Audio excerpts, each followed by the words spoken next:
Hey guys, in this video I will show you how to change Discord password if you forgot it.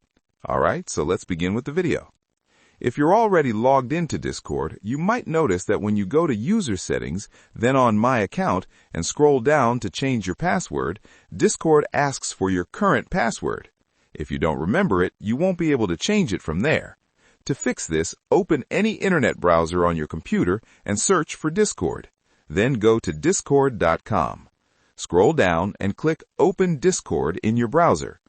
Once here, click on your profile name at the bottom of the page. From here, choose Switch Accounts, then select Manage Accounts.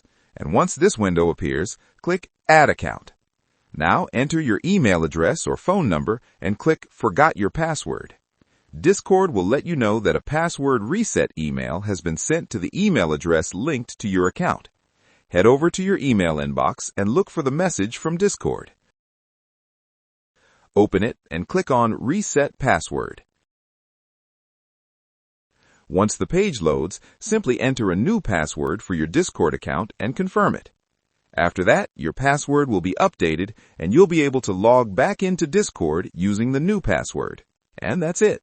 So that's basically how you can change Discord password if you forgot it.